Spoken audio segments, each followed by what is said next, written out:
On the other side of a storm is the strength that comes from navigating through it. Raise your sail and begin. Just because you're struggling doesn't mean that you're failing. I think sometimes people equate struggling with failure. It's not. It isn't even close. In fact, if you're struggling, it tells me that you're still in the game. We don't see these incredible opportunities first because every opportunity that you and I have is surrounded by a problem. I've never gone to an opportunity that I didn't have to go to the door of problems first. So the next time you have an obstacle, a difficulty, an adversity in your life, don't allow the crisis to numb you. Be alive, learn, feel, fail, learn. That's what it's all about if you want to make this difficult time a good time. I just want you to know that there's a hero within you. I know there is. And during this tough time, let the hero out. Let people see the best of you, your highest aspirations. You be the one who's the lifter and the encourager.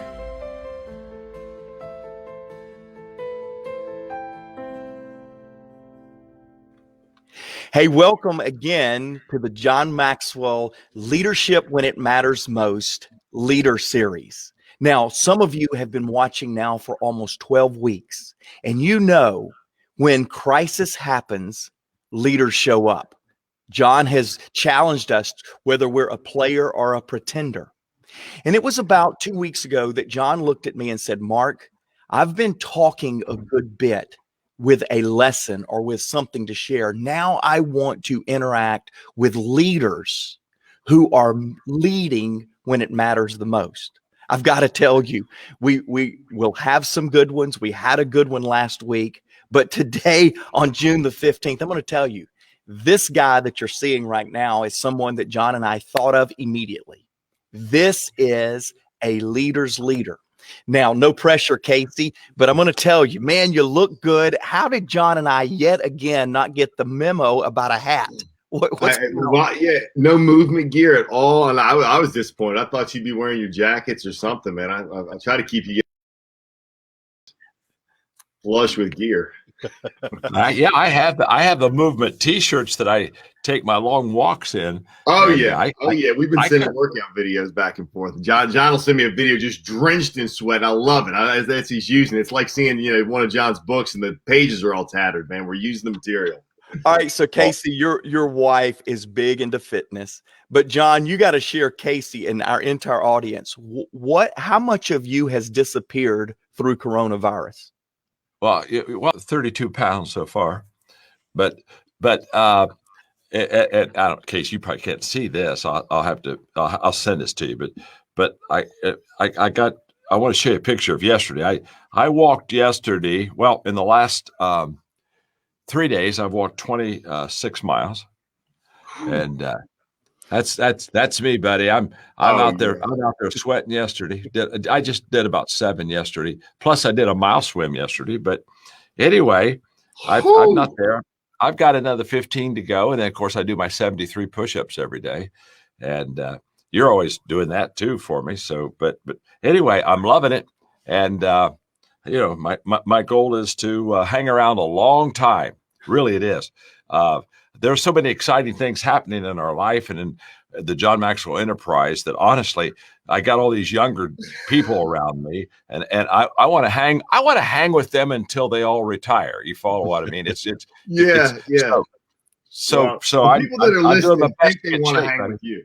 They think they want to hang with you. As someone who's had the privilege of doing that, let me tell you, you don't have the energy. Okay, you know right now you don't have the juice. This guy, it's 24 hours a day, 7 days a week, doesn't take a break, wakes up on the rower, goes to bed, giving a leadership lesson. I'm pretty sure he does not sleep, and it's inspiring. I never thought I'd say I'd want to see less of John Maxwell, but I'm glad to see 32 pounds less of John Maxwell. That's right. Man, I'm proud of you, brother. That's awesome. That's exactly right. Well, y'all just mentioned it, but we truly have traveled to parts of the world with Casey Crawford and his team. And some of you may not know Movement Mortgage. You may not know Casey, but by the time we're done in an hour from now, you will know leadership. I promise you that.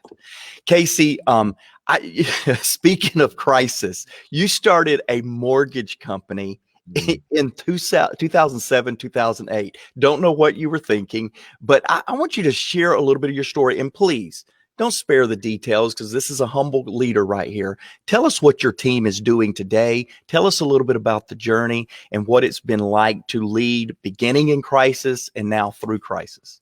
It'll be a pleasure. And for me, this is like a family reunion. So man, I'm going to share all the details, all the intimate details, because I told John, before I knew John was pouring into me. John's been coaching me, mentoring me long before we ever met. And I know for so many of you that are watching, you have that kind of relationship with John, where you've gotten some of John's materials, you've watched podcasts, and he's been pouring into it. And I would just take it, receive it, and run with it. Take it, receive it, and run with it. Because in 2007, 2008, that's exactly what I was doing. I had listened, and I have a older, wiser partner who is 70, and he gave me a John Maxwell Leadership Bible and Fail Forward. And at that time in the company, in the nation's history, if we were in the middle of another crisis. We're in the middle of another crisis. This one was an economic crisis that had been caused by the U.S. mortgage market. Now, the U.S. economy is 2 times the size of the next closest economy in the world. And at the epicenter of that economy, it was the U.S. mortgage market. And it is no exaggeration to say, I know we have friends all over the world watching this right now, but it's no exaggeration to say that the U.S. mortgage market caused the Great Recession of 2007, 2008 that hit the world and really brought down world economies. And we sat right at the epicenter of that. And actually, more particularly, I'm in a city in America called Charlotte, North Carolina. And Charlotte is known as the first city built on banking. So we had 2 of the biggest banks in the biggest economy in the world sitting in our little city. We had Bank of America and Wachovia. And at that time, Wachovia shuttered and fell, went all the way down. Bank of America came down to less than $1. And the great investor Warren Buffett, I remember seeing him come out on CNBC, and he sent shivers through my spine, because he had always been this pillar of strength and optimism about the U.S. economy. And at that point in time, he came out and said, things are so bad, our nation is on the brink.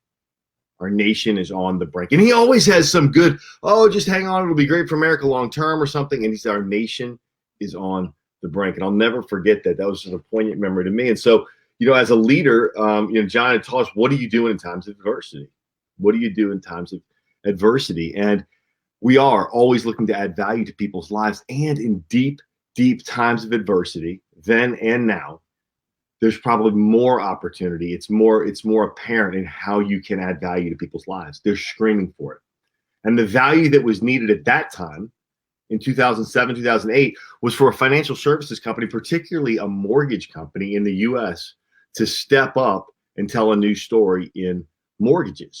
We had lost trust as an industry fundamentally with not only the United States, but the world. And I believe that the federal government was still going to hold high the value of individual homeownership, and that people were really hungry to have their money entrusted to an organization that they also trusted, that they believed in. And so I been taught and poured into by John for so many years. And said, well, if we're going to do a company, let's base one on the ideals and values that we want to love and value people.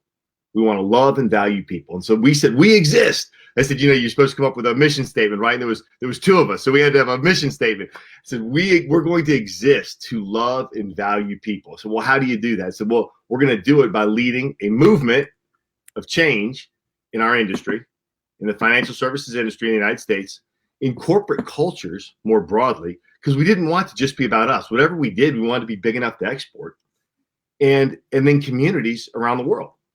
And so I love Simon Sinek. I know you had him on last week, and I love that he wrote The Infinite Game. I wish he had written it a decade ago, so I would have had it as a little bit more of an instruction manual. But we already had kind of a sense of that there was this existential opportunity that was bigger than we were, because we saw the depth and the pain, the hurt was so much bigger than we were, and so much bigger than our community. And the world was hungry for a new story. And that all sounds good and fine, but there were 2 of us.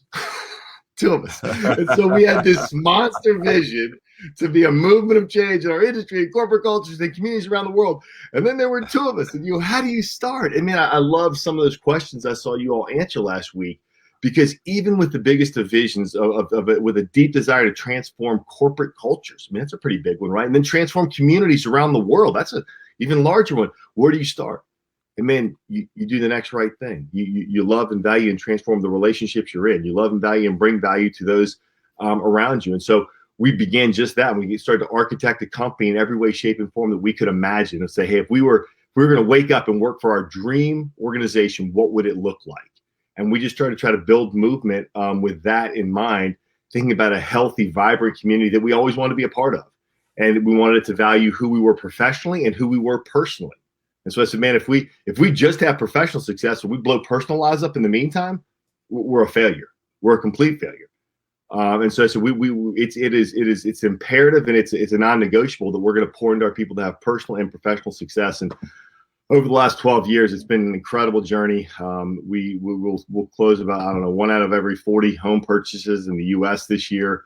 We have about 4,000 team members around the U.S. We're a $1 billion organization. We'll fund, I don't know, about $30 billion in mortgages this year. And man, we've had the privilege of building affordable housing projects, of building multiple schools now, inner city charter schools, of planting hope centers all over Central and South America, many of them with you all, of getting to meet the greatest leader instructor in the world, and partnering with your organization to live out that final part of our mission of be a movement of change in communities around the world. And I mean, I'm a person of faith. Our company's anchored in a lot of faith, and there's just a line of scripture that God can do exceedingly much more than we can hope or imagine, according to His power and purpose at work in us. And I think that would be just our testimony and stories, that we have been overwhelmed to see how powerful it is to step into broken, hurting places in the world with a vision of hope, and that's never more true again today. We find ourselves in a time of crisis in our nation and around the world, and I think people are still hungry for that same hope. So, John, you've traveled with Casey. You've been up and spoke to people. You mentor with obviously some of his leaders. Maybe there's something else you've observed about Casey's leadership or what he's doing in the community of Charlotte that you want to pull out before I go to our questions. I would like to say a couple of things. Thanks, Casey. That was really a good overview, helping our people understand that you started your business in a crisis. But I love the fact that you talked about how from the very beginning you have had your values. You've had your value act together. And I remember a conversation you and I had, Casey, a few months ago, where you shared with me that the reason you really got into business was to have a business that could obviously help people and make money, but it was to generate money for the social causes that you just knew needed to be met and weren't being met. And so it looked to me like from the very beginning, in fact, I'm coming back to you, Casey, on this to make sure that I'm right on it. It looked like in the very beginning, you realize you have to have a business that can make money. If your business doesn't make any money, you're not going to be able to do what you need to do. But it wasn't to make money just for you to hoard and get incredibly rich and say I can have anything I want to have. There was a bigger cause, and that is we want to take care of our people. Obviously, we want to make money. We want to take good care of our people. But there was a step beyond it that I think a lot of people, when they start business, just totally miss, and that is that you wanted to immediately have significance, which is all about serving others, finding needs, being able to use your people, your resources, your finances to meet those needs. And it seemed to me like, Casey, you started Movement Mortgage with that as the core of your dream. Am I correct, or am I not? Yeah, you are correct, John. I think, again, what we saw in that 07-08 period was that the financial services, and particularly banks, were marked by a perception of greed, that they would take the rules of the game and use them in any way, shape, or form they could. As long as we don't go to jail, we're going to do anything we can to make sure we get as much as we can off the table to our side. And that's kind of how they thought about the world. And we said, man, I think that there is an opportunity here for America and really the world to patronize an organization who they see themselves as a conduit where, man, our communities are stronger and healthier because we exist within them. So as people patronize Movement Mortgage, that money is flowed out into our foundation. Our foundation takes that money and pours it out into the most marginalized, vulnerable kids in our communities. And again, that message has been more powerful than right now. This is beautiful. Let me just stay here with you for a moment. Mark, we'll get to the questions in a second, but there's just a couple things I don't want all of our viewers to miss.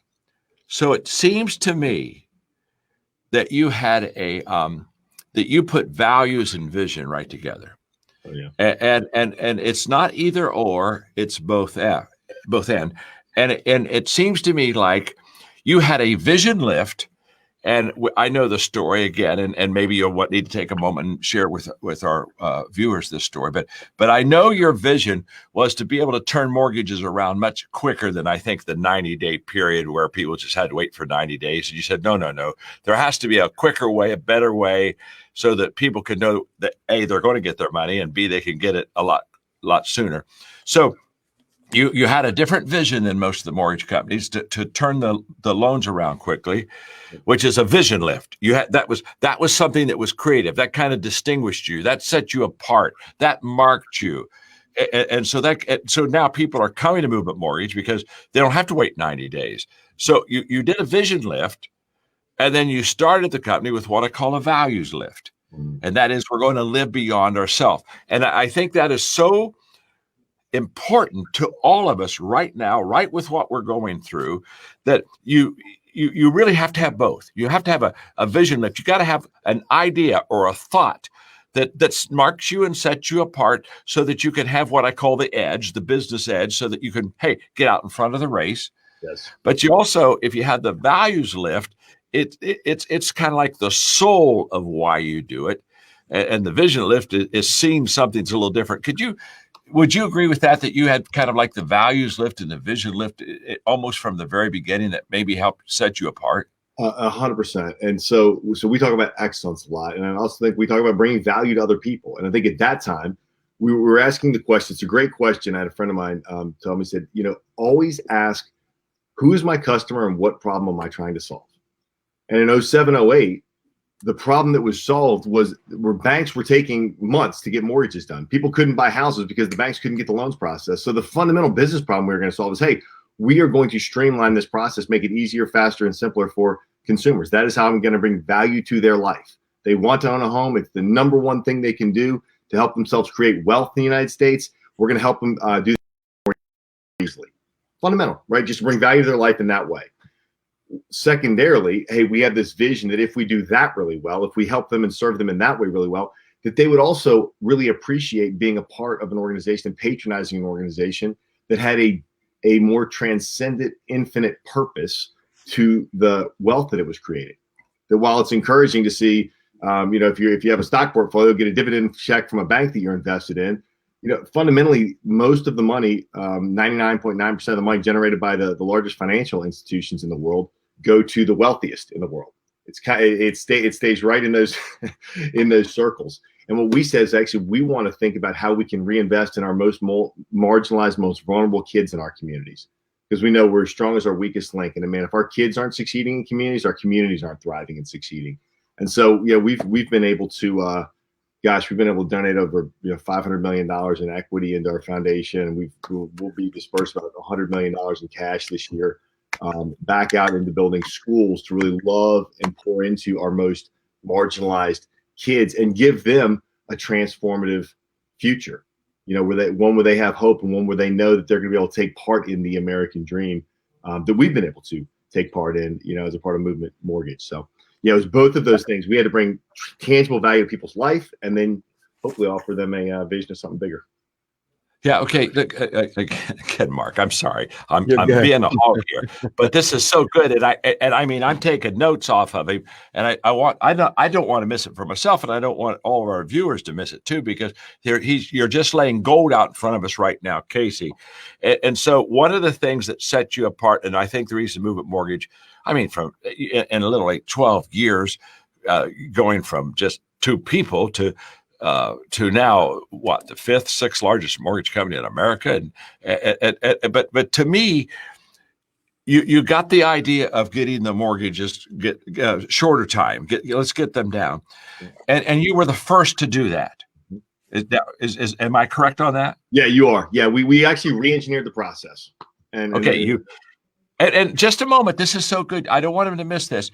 It wasn't easy engineering the process, because the loan people didn't think it was possible to reduce it from 90 days to 30 days. So your first challenges weren't the customer out there. They'd say, I'd like to have a loan a lot quicker. Weren't the first challenges you had the people that were really in the industry who basically had never done it that way before, basically liked it the way they had it, and were very resistant to the change. Is that not true? That is absolutely true. So one of the things that we did was we put ourselves in the customer's shoes and said, if as I would get a mortgage, how would I treat my little sister? And fundamentally, my little sister, and she has got a number of mortgages with us. And when she did, I gave her a great loan officer, of course, and he sat down with her and counseled her about like how much debt she had and how much income and how much house she'd be able to afford. But then he had to give her to a credit decision maker to really affirm that, hey, you can afford this much house, because we don't want anyone buying a house that would become the debt of their nightmares. House of their dreams, debt of their nightmares, right? We don't want that. We want people that own homes that they can afford for a long period of time. So what we said, we'll invest in you by having a credit decision maker look at your file before you start shopping for a home. Because remember in 07, 08, what was happening is that people were buying too much home and they were getting foreclosed on. And that ruined families, crushed families. But that often happened because they had fallen in love with the house, and it wasn't until the very end of the process that somebody came in and said, I'm sorry, you don't qualify, it's too much home. By that time, they'd fall in love and they'd try to stretch and make it work, and a lot of bad decisions were made. So we said, we're going to put that credit decisioning process before you ever stop shopping. And we call it, know before you owe. And we said, hey, we're going to do it upfront underwrite so that people could know how much home they could afford before they started shopping. Pretty simple concept, pretty fundamental. Yeah, everyone goes, well, yeah, that makes sense. Well, it does, but in 07, 08, no one did it.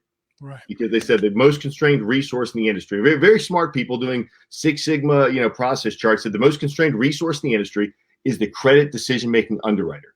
And so we need them to touch the file last once everything else has been done, and then we give it to this person. The problem with that was it wasn't the right process for the customer. It was the right process for the bank. It wasn't the right process for the customer. And so we just took that very simple view of, is this right for the customer? Is this what I would want? Is this the process I would want to go through? And we said, no, fundamentally it's not. It's not what I would put my little sister through. And so when we said that, I said, well, everyone's someone's sister, everyone's someone's father, everyone's someone's mother. And so every one of our clients is a family member to somebody. And why would we treat them any differently than we would treat our own family? And so we architected that process, putting that credit decision maker up front. And then once they had done that, we said, is there any reason in the world why we can't get their loan done in 7 business days?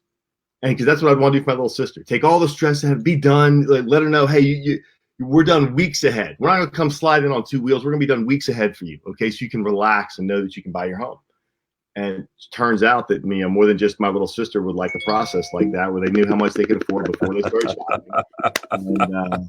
And they had their loan done weeks ahead of that closing date to take the stress out. And so we grew 100% organically with just trying to bring that tangible value to each and every customer that we served with a very simple tweak. This wasn't, we weren't Bill Gates writing a new, operating system that no one else had thought of before. It was just saying, hey, who's my customer and what problem am I trying to solve? Yeah. Again, real quickly, it goes back to the Zig Ziglar comment that I heard when I was in my 20s. If you'll help people get what they want, they're going to help you get everything that you need. And so you're looking at the customer. You're not looking to please the people in the mortgage industry. You're looking to please the people, the customers. But I want our viewers to understand that some of the battles that when you're wanting to be creative and when you're wanting to be first, the most of the battles that you have aren't for the person that you're trying to serve out there. It's your team. It's the people on the inside who are still wanting to hold on to what they know and what is secure, or what makes them comfortable, that process. And you had to fight that system to break through it so that you could do what you did. And just quickly, how long did it take you from the idea of let's shorten this mortgage down from 90 days to how quickly you just shared?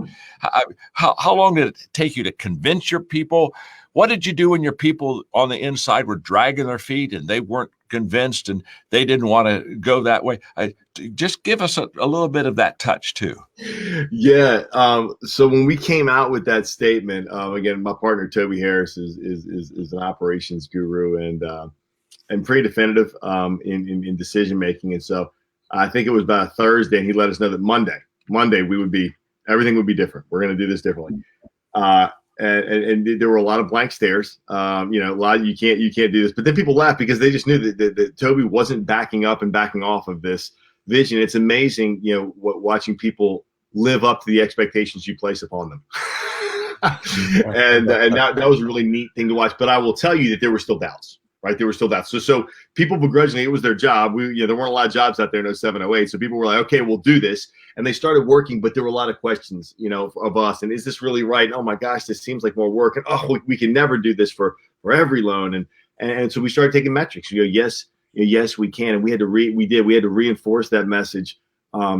Daily, weekly, hourly. We have posters up all over our 6-7-1, 6 hours upfront underwrite, 7 days process, 1 day in closing. There were mantras that we just said. People did when they came to the organization. We told them this is who we are and this is how we do things. And if you're going to be a part of this organization, we operate like this. And again, it was visually reinforced. It was audibly reinforced. It was experientially reinforced. And then we celebrate success. And every loan wasn't a success. We weren't able to get every loan done in 7 days. And we started actually only 30% of the loans in our first 6 months, we were getting done in 7 business days. Wow. Right. And people go, oh, we could never do it. We could never do it. No, are you kidding me? If in 6 months we're getting 30%, imagine what we're going to do in the next 6 months. Imagine 2 years from now.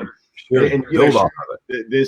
This month, for instance, last month, we closed $3 billion of mortgages, and 82% of them were done in 7 business days from home. And that's twice as much as we've ever done, in the company history. But that's a 10-year journey. That's a 10-year journey. And I'd encourage entrepreneurs like that. Like it's progress is hard fought. I love, John, your picture of going uphill, and it is a step at a time. And you look at some of those best Sherpas, and they take 1 step and they stand. They take another step and they stand. Take another step and they stand. And you're just incrementally building on those successes. And you have to wake up and keep battling at it daily. And we did. And we started, like I said, started 33, and now we're up at 82, and we're closing more in a month than we used to close in.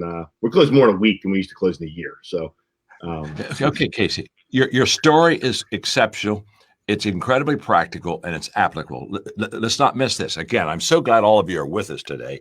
And Casey, I'm glad you're telling your story, because there's just so much I got to pull out of it. Because if you're going to be the first, and they were the first with the shortening the mortgage, and if you're going to do things that cause and create change, okay, so you got 2 things. To be first, you had to have a lot of changes. You had to change it. And if you want to stand out during a crisis, okay, don't miss this. 90% of your battles are not on the outside. They're on the inside. To win this, to win this race, you've got to change the inside.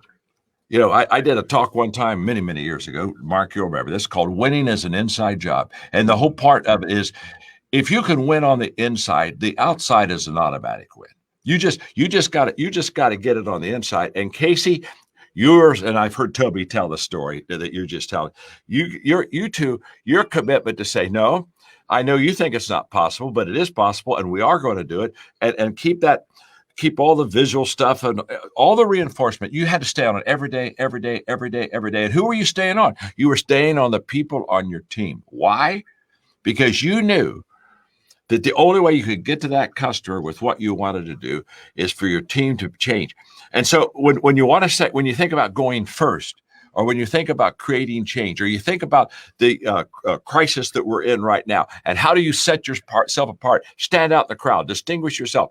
What I don't want you to miss in Casey's story is his biggest battles were on the inside. And that's going to be true in your company also, because people don't want to change, and people like what they've always done because it keeps them comfortable. So, Casey, I think it's huge. I think it's just huge what you did. Put your values out there. Values lift, vision lift. Viewers be thinking, what's my vision lift? What's going to make me unique? How are we going to be the first out there? And how are we going to put the customer first? And then what kind of values? It's kind of like vision lift get you started out of the gate first. And if you get started out of the gate first, you have a high possibility of winning. But values lift sustains you. It's the fuel that after you start, because when you start winning financially, the second question is, now am I going to have something that has purpose with those finances bigger than me? And so those are great lessons. And thank you for sharing your story. Mark, thanks for letting us start off with Casey on that, because powerful. What's amazing is we didn't even talk football. Yeah. What's that? I said, what's amazing is we didn't even talk football. I was going to give you the John Gruden Super Bowl story on that one, man. It was like, we'll do that one another time. But he does it. That's where we learned, I think, so much of it from was Gruden telling us how Tampa Bay was going to win its first Super Bowl. With that same story, though. It's the same story. One of the most iconic coaches in the world, one of the best leaders I've served under. And he had to change the narrative internally on the team first. We'd never won below 32 degrees. And the first time they ever won a Super Bowl under his leadership, and it started day one of practice. World championship, this group this year. So, yeah, it's true at every level, in every kind of team. And honestly, John, here's a little secret. This is just John Maxwell family. This doesn't go anywhere. Nobody's going to watch this podcast. It's just between us, okay? Yeah, it's just the viewers don't watch this. Just turn this off. Viewers. Just turn this. My team thought I was trying to encourage them. I was really encouraging myself. I had to remind myself every day, we can do this. We are going to do this. It's worth it. It's worthy, and it's possible. And I think that's so important. I mean, don't ever underestimate that, leaders. The power and the necessity of reminding yourself of your vision is Casey, it goes back to the question people ask me what my greatest leadership challenge is. I said, well, that's easy. My greatest leadership challenge is leading me. Good Lord. I'm always the problem. Hey, I'm always the problem. It's easy to tell everybody else what to do. I mean, good Lord, that's simple stuff. It's me leading the way. And so what you're saying there is when you're out on the pioneer front end, it's never happened before edge as a leader. You don't have any certainties of experience. You can't point back to 5 years ago and say, I did it once, I can do it again. So you can't build off of a past victory. You're in virgin territory yourself. So you have to constantly do self-talk. You have to constantly be talk. And by the way, the most important voice you're going to hear today is your voice. Yes. Because what you say to yourself is 10 to 1 what somebody else says to you. Because if you say it to yourself, you've already bought into whatever you're saying. And so there's a huge importance there of Casey every day getting himself up, doing something has never been done before, where a whole bunch of people are doubting, can it be done? And a whole bunch of people are, hey, there's a lot of doubting and there's a lot of dragging.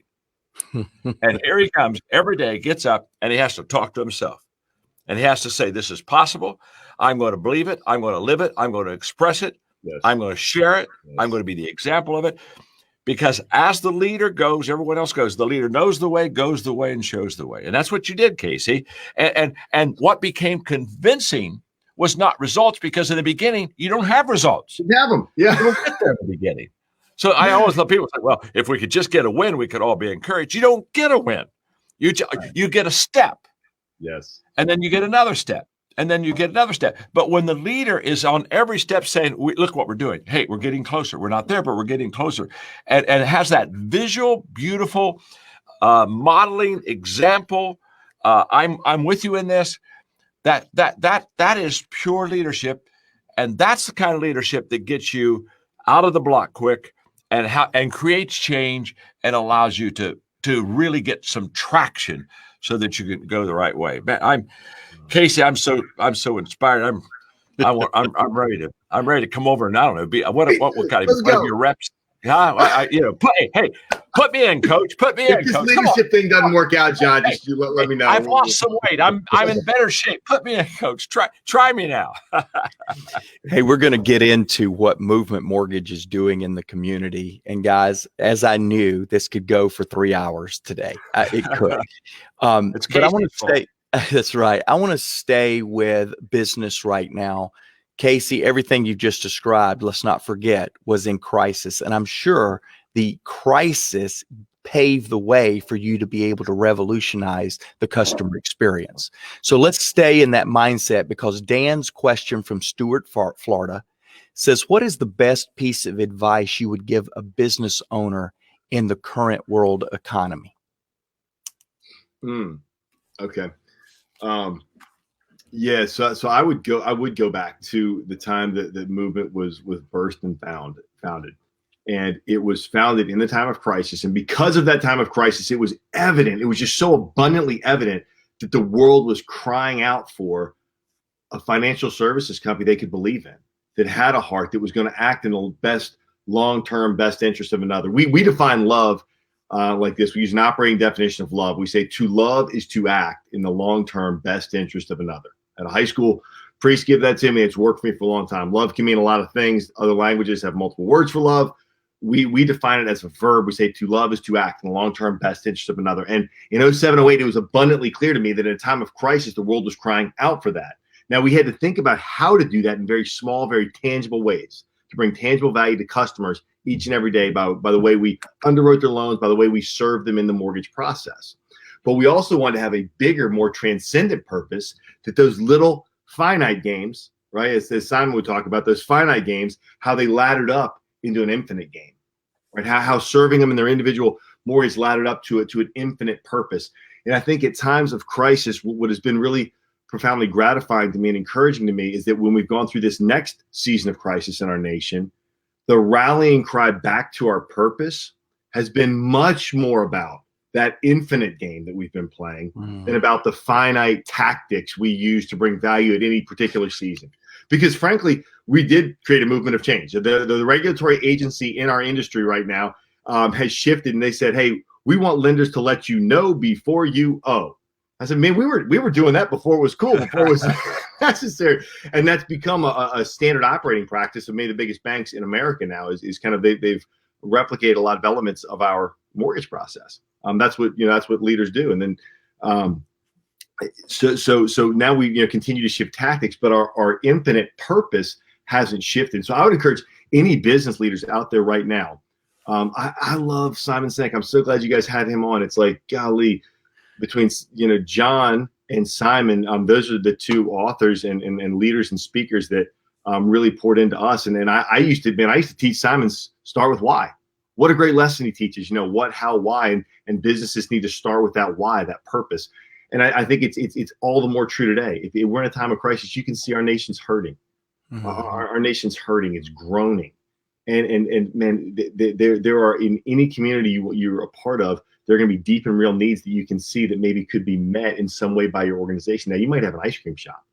You might not have a shop that particularly pours into some specific need, but the purpose of your ice cream shop, man, might be to bring joy and hope to the neighborhood you're a part of, right? Mm-hmm. Now, I'm going to do that by providing amazing ice cream and an incredible experience to individuals when they come in or families when they're coming in to my shop. And I'm going to think about that, how to bring value to these families right now that are hurting and in crisis.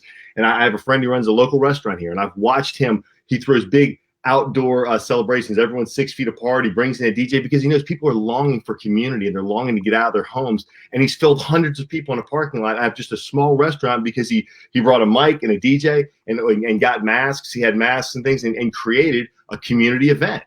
Now, that's not his business, but his purpose was to connect families and bring value to families' lives. And so he was doing that a little bit differently. And we're all getting takeout and carry out from him, and he's doing it so respectfully. And so I think in any part of the community, in any part of the country right now, man, this crisis is revealing what your deep purpose needs to be and should be. And that's movement. We are, gosh, all the more trying to live into that transcendent purpose that we had 10 years ago in the middle of this crisis, because I think it's all the more necessary. John, best advice that you could give to a leader trying to lead a business in this time? Well, it's what Casey's saying, focus on the people. And Casey, your illustration you just gave of your friend that has a restaurant, and of course you've got social distancing. He's got a little restaurant. When you social distance in a restaurant, if you could hold 50, now you can hold 20. Yep. And so immediately you realize, so what's he do? He thinks of the people. They all want to get together. Yes. So let's get creative. Let's get fun. Let's go out into the parking lot. Let's go get the PA system out there. Let's put the tables out there. We can serve our people in the parking lot than we can in the restaurant. And here's what happens. As long as I think about me, I lose creativity. Wow. The moment that I think about others and how I meet their need where they are, the creativity begins to flow. And so it's like communication, Mark. When people ask me, how do you become a great communicator? Step number one is so very simple. Get over yourself. Period. Yeah. Because when people cannot communicate well, it's because they haven't gotten over themselves. So when I get up to speak, if I'm not over myself, I'm trying to make a good presentation, and I hope you like me, and do I look good, and do I sound good, and I'm on target, and you think I'm interesting, and it's all about me. And so the people are listening to you, but they're not connecting with you. The connection always goes when I leave wherever I am and I go to where they are. Mm-hmm. And that's exactly what the restaurant owner did. The restaurant owner said, my gosh, if we do social distancing in our restaurant, hey, we got a problem. We're only going to be able to have a third of the people we normally do. So that isn't a really good thing. But because he's willing to go on the outside, he's willing to get outside himself, said, well, let's go out in the parking lot. Out there. Whoever thought that the parking lot would be the place where he did his business? That's where he thought he was going to park cars. Hey, he found out it's expensive to park cars in a parking lot. Put tables out there. Get people out there around the table. It's so what I want all of our viewers to catch in this, because this is a lesson that is so appropriate to where we are, because Casey, you have done this. This isn't theory. This isn't like these are some ideas. I think they could work. You have proven that these things work. Your restaurant owner proves that they can work. And I'm just saying to all of you out there, hey, if you got a restaurant, turn your parking lot into the restaurant. I mean, again, Casey, I wrote it down because you said it earlier in your talk. I mean, I got my page full of stuff, and I got something I want you to repeat for a moment because I didn't get it. I want to make sure our viewers get it. And here it is. You said, adversity brings more opportunity. But it only brings more opportunity if you think of others and if you get creative and outside of the box. Now, you also said you gave a definition of loved, and it was something about love was action. Love is to act in the was it long-term benefit of others or something? Because that's a great. Almost, John. Yeah. Love, we say love's a verb. We use love as a verb. And we say to love is to act, not to think about, not to think fondly of, to love is to act in the long-term best interest of another. To love is to act in the long. So we think about, hey, and that's a non-negotiable for our organization. We say you do not join this organization, do not sign up to be a part of this community, of this movement, if you cannot wake up saying, I'm going to act in the long-term best interest every day of my teammates. I'm going to wake up and act in the long-term best interest every day of my customers. And I'm going to wake up and act in the long-term best interest every day of my community. And that's our guiding North Star. Are we acting in the long-term best interest of another? And if I could just make one more point on that value thing, John, bringing value to people's lives. There's another thing I think that happens in that. So my friend who owns the restaurant, if he had focused his whole team on, we got to sell $10,000 of steaks this week or this month. We got to sell this many meals this month. He didn't. What he focused on was, we need to bring hope. We need our community's hurting. People are isolated. We need to bring hope. How do we do that? Well, what God's blessed us with, what He's equipped is an ability to create great meals. We do meals really well. We cook really good food, but we also know how to create an environment. And so the way we are uniquely going to bring hope, with the way we're equipped, with the way we're positioned, with what people know about us in the community, is that we're going to create great experiences and feed them and bring people joy and bring people hope and bring people a sense of community through this tool and gift, right? And then because his business is actually, they're doing well in the virus things, because it's all about how he's equipped to serve others. Conversely, with movement, we had a little different challenge. The federal government lowered mortgage rates to help the U.S. economy. That's a really important thing. And we knew our job was to help partner with our federal government to make sure more Americans could lower their cost of home ownership. And then Americans that wanted to buy a house had more of an opportunity to do so, and more buying power than they've ever had. But we had to do it from home all of a sudden. Now I got the same people. People are getting burned out. People are, they're trying to work in home offices. I'm sitting here in an upstairs bedroom. I built a house a couple years ago, and this is how much I never imagined working from home. I didn't even build a home office. Okay, I don't even have a home office. They had to hang a screen behind me just to make this thing look okay. And my folks were looking at me going, Cat, like, you're asking us to do more mortgages and, more loans and more work than we've ever done. We got to do it from home with kids running around and dogs and cats and stuff. I said, yeah, but let's remember why. Let's remember why. Our role's critical. America's hurting right now. We're in one of the deepest economic struggles we've been in as a nation. We're hurting. People are unemployed. And our federal government has stepped up and tasked us with the job of bringing financial hope to Americans. So it's not about us. It's about our nation that we live in. It's about the community that we're a part of. And we're going to wake up and act in the long-term best interest of each other, of our customers and our communities by being more productive than we've ever been from home, so that the Americans receive the benefit that the federal government wants them to receive in the form of lower costs of credit. It's not about us. It's not about us. It's waking up and seeing how many people we can serve. And man, I watched our people, man, the energy starts rising, the purpose starts rising. Because at some point they go, I'm doing enough loans, I'm in my pajamas, I'm sick and tired. When it's about you, I'll give up on myself all day. I'll give up on myself. My why's not that big. But when I know, man, what I'm doing is impacting someone else's life, when there's a family who's depending on me waking up and bringing my best to serve them, to bring them hope, oh gosh, man, people just go places and do things that they never would have done just for themselves. And then whether it's a little restaurant business in Florida or you're running a big financial services business, man, anchor in that why and that purpose. And then, like John said, creatively think about how you've been positioned to bring value to those people in your life. Hey, let's go to a question from Raymond in St. Louis. And Casey, you've got 4,000 employees. You've got hundreds of thousands of customers and people impacted by your services. John, hundreds of thousands of people watch this weekly. So with that frame of reference, Raymond asked both of you, we'll start with you, Casey. Now more than ever, our people want to be led, but they also want to be heard. What is the best way for leaders to go about doing that the right way? The difference between leading and hearing in times like this. Casey, we'll go with you first. Well, I don't know if I would juxtapose them. I'd say there's a continuum of hearing and leading. I don't know if it's either or. And truly, so I think we're all in process on different things, and this is what I'm very much in process on. This is a weakness, I'd say, for me as a leader, because I haven't trained in it real well, and I came out of a football environment. I played football for the first half of my life, and I can tell you that the leadership model in football is not one of listening and leading. Okay, it isn't a democracy. People don't vote. They don't ask for a lot of input. The coach shows up with a game plan, and not a lot of words are spoken both ways. Okay, a lot of directions given, and then your livelihood is dependent on how quickly you execute those directions. So I didn't have a lot of modeling for what it looks like for a leader to listen and sit and hear from the teams that they're leading.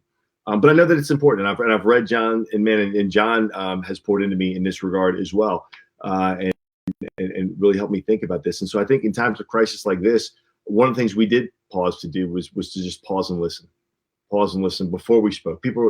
Leaders speak, and yes, leaders need to speak, and we've amped up communication tremendously during this time. But I think we've also stopped to listen and ask that same fundamental question: who's my customer, and what problem am I trying to solve?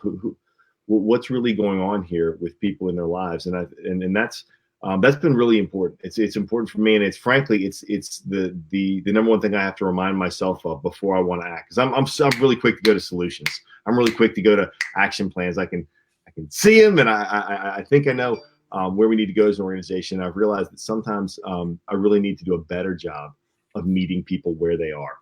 John has poured that into me. He says, before you're going to take people where you think they need to go, Casey, it's about you, not about you. You need to meet them where they are. And I think that's critically important, to hear and to listen and to meet them where they are. I also believe there is a ditch on that side of the hearing, listening road. And I have watched leaders actually fall into this ditch where they spend so much time listening and hearing and empathizing and no time then giving hope. Because I think one of the worst things we can do is if listening becomes company in the ditch, man, misery loves company, right? All I've done now is just let someone we're commiserating, right, in a deep and dark place. And so if my listening doesn't then turn into encouragement and in turn to hope and vision and a pathway forward, I don't know that I've served them very well. I don't know that I served. So I think that both are critically important. It starts with listening. It starts with empathy. It starts with getting in the ditch with folks. But then you have to have the courage as the leader to say, hey, and we're not going to stay here. We're not going to stay here. You know, there is a hope, and I'm going to help walk with you. We're going to do this together, but we're going to get up out of this ditch. And we're going to get back on the road. And we're going to keep traveling because it's critical and it's important. It's important for your life, for mine, and for this whole community that we don't stay paralyzed in the ditch. John. Well, what I'm listening to Casey, and of course, one of the things I've taught, you know, in our John Maxwell Enterprise, in our corporate division, Mark, we talk about the 5 levels of leadership. Mm-hmm. And level number 2 is relationship level. And that's where I talk about the fact that you have to find people before you can lead them. And so when we're talking about listening, you know, in that teaching, in that curriculum, I talk about the fact that leaders listen, they learn, and then they lead. Now, Casey, everybody identifies with Casey that's a leader, and that is leaders have a bias for action. And so the tendency for us is and by the way, leaders see before others see and more than others see. And so it's kind of like they just go, it's just kind of like, I'm going over here. Hey, come on, right here's where we need to be. Mm-hmm. And I've discovered in my leadership that it all begins with listening. And the reason it all begins with listening is listening reduces assumptions. And assumptions is the mother of all mess ups in leadership. When I begin to assume, I know what my people think and assume where they are, then I begin to lead them, not according to where they are, I begin to lead them to where I think they are. There's a world of difference. So there's a great amount of asking questions and listening. And why am I listening? Am I just listening to make them say, well, he's a nice guy? No, I'm listening because they have something to teach me. Jack Welch taught me that. He said when he was at General Electric, he would go into the office, see the manager of the plant for 30 minutes, and then he would spend the whole day out on the line. And he would ask questions. And when he would come back that evening, he'd look at the manager of the plant and say, did you know this? And did you realize this? And did you have any idea about that? And the manager, no. Well, oh, no. Wow. Wow. What's happening? Well, what happened is Jack said, I knew that if I was going to go find out what I needed to do, I needed to go down to the people that are doing it and ask the questions and learn from it. So it's more than just being like a happy counselor and listening. It's I'm listening because there's something for me to learn. And what is the result of learning? Improvement. Mm-hmm. So we don't learn just to learn. We're not, I mean, if we want facts, we just turn on our iPhone and ask Siri. She'll give us facts. We're learning to improve, to get better. So I basically listen, learn, take what I'm learning, improve, and now it puts me in a position to lead. And by the way, when I lead after listening and learning, when I lead, the people already know where I am and where I'm going because they're the ones that talk to me. So there's not a disconnect. It's kind of like, it's not like what did Kuzas and Posner say? Great leaders take the vision from me to we. And that listening, learning process makes the vision we, until now the leader is speaking right to where the people live, and they know that, and there's been that connection, and that's very powerful, and that's just absolutely, I think today, just essential in leadership. And one other thought.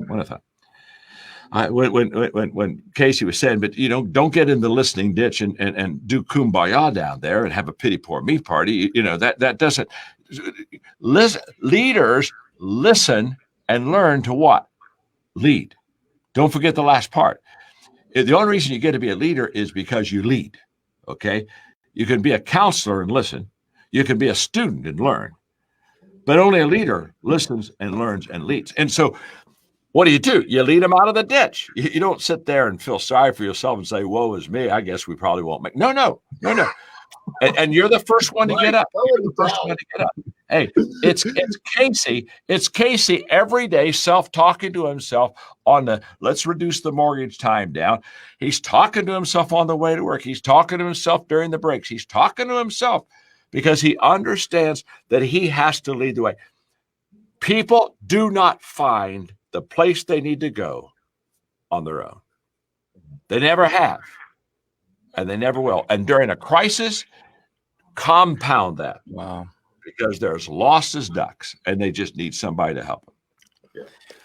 Guys, I want to go to Greg for our final question. He's in our live audience, and he's from the Philippines. And the reason I wanted to ask you guys this question, because I want to spend the last 5 minutes or so of this session talking about what you both are doing in the world of transformation, in the world of putting values first. And I love Greg's question to get us going here. How would you communicate values to your colleagues that think only profits matter during the time of adversity? Wonderful question. I think first of all, and I'm sure, man, I can't wait to hear John's answer to this. But I think first of all, it highlights the importance of living out your values all the time. The crisis isn't the time that you decide to start living out your values. The crisis reveals whether or not you're an organization truly built on values. That's right. And if you've been built on values, you've been living them out before this crisis hit. You'll live them out while this crisis, we're in the midst of it. And you'll continue to be living them out once this crisis has passed. I will say that the crisis provides an amazing opportunity for organizations to shift to a more values-centric model. And I think it reveals the importance of it and the need for it. And there are a couple things that we've done. And sometimes, you know, we get stuck in this navel gazing thing, right? Be better if I wasn't on TV, but when you're just looking at your navel and you're looking at yourself, and you're so self-focused. And man, when I get self-focused, people get depressed. You know, I get discouraged, I get frustrated, I get mad, and because I'm just worried about my own. So, oh man, I haven't been out of this house. I haven't had a haircut until my face looks sharp. I'm on with John Maxwell, greatest leadership guy in the world. Maybe I just don't look. And I'm just so worried about everything that's going on with me and all the ways I'm facing adversity. Sometimes you need to pick your eyes up and see who you can help and serve during a time of crisis.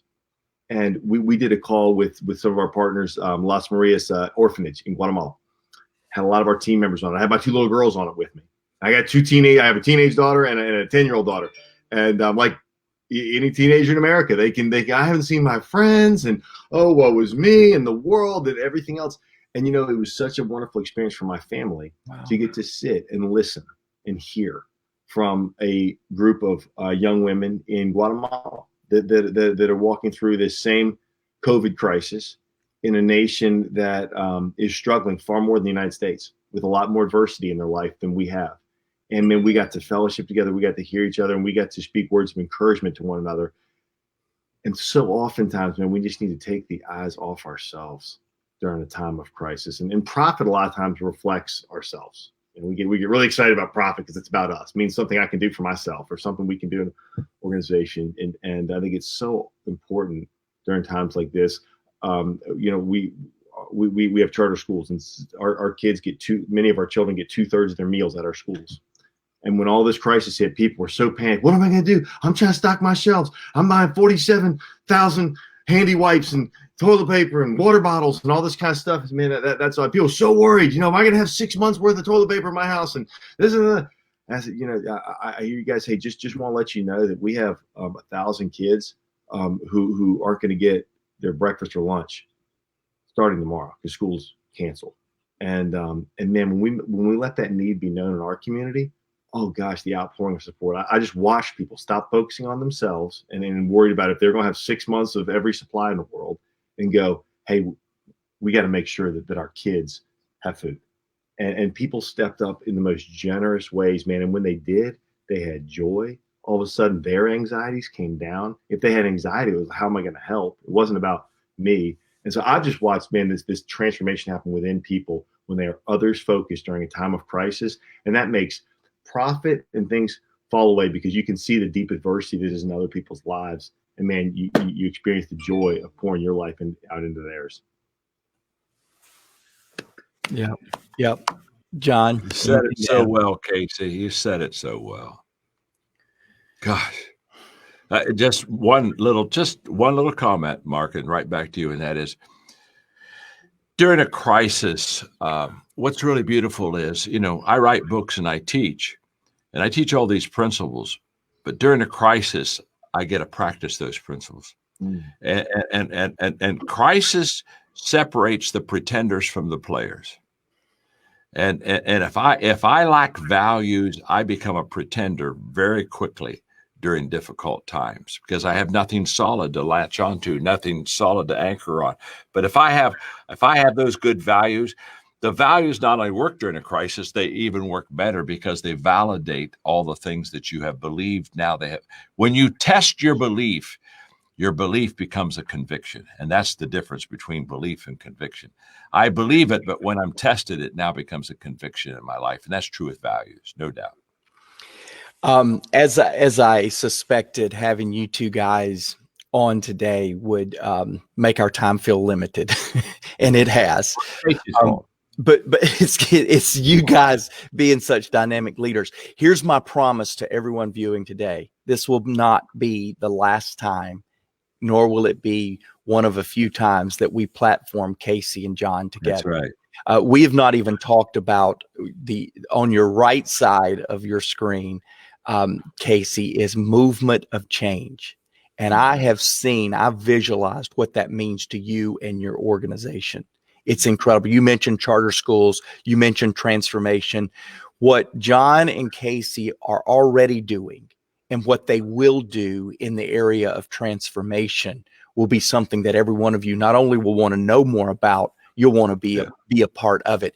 Casey, if they want to just get a glimpse of what Movement Mortgage is doing in communities around the world, is there a way that people can lock into you or get to know you a little bit more? Movement.com, movementfoundation.com. And those are probably the two best. And Instagram's Casey Crawford. And we try to post a lot of our stories, but I think like your organization, the hardest thing we have to do in our organization is tell all the incredible stories of things that are going on. So we're doing our best, and we're in the middle of writing a book about it right now. It's a pleasure. We do, man. We love people reaching out, and we're always happy to help. We give away everything we've learned. So we've packaged up a lot of things that we've done and give them away. So if anyone's interested, please reach out. My email also is it's Casey@movement.com, and I get through them all somehow. So if people have questions about what we're doing, feel free to reach out, and we'll do our best to equip you with what we've learned. Beautiful. You see is two websites there on the screen. Please check that out. And again, I promise you, this will not be the last time that we platform these two. Next week, we're going to have another Leadership When It Matters the Most leader series. I promise you'll want to be back here the same time, be a part of that. Hey, if something that we can help you with in this idea of shifting, you can go to johnmaxwell.com/shift. And we've got a free mini course that is designed and architected off of John's content, Leadership. And we want to give you that and give you tools to help you lead in these kind of times. Casey, thank you. So grateful for it. John, any last words to Casey and to our viewers today? Over the top, Casey. You shared your story, and your story needs to be shared. It inspires me every time, and I love you, and I love our relationship. And I'm looking forward to also, and this is not part of the program, but I'm looking forward to in the next year mentoring you and your key leaders on a monthly basis too. That's going to be an incredible growth trip for all of us. And so, any way I can invest in you and help you, let me know, because I want to be part of that team. Brother, you have been. I told you have been for 12 years. You coach me every night. I got the John Maxwell Leadership Bible by my bedside, man. So whether you know it or not, we have our own little private coaching session every night. And our guys are phenomenally excited, man. John, love you, and Mark, obviously, brother, you too. And it's just such a deep privilege in my life to get to be part of it and working with you guys on our collective movements. Yeah, for sure. Hey, thanks again. Thanks everyone for viewing. Let's lead. See you next week.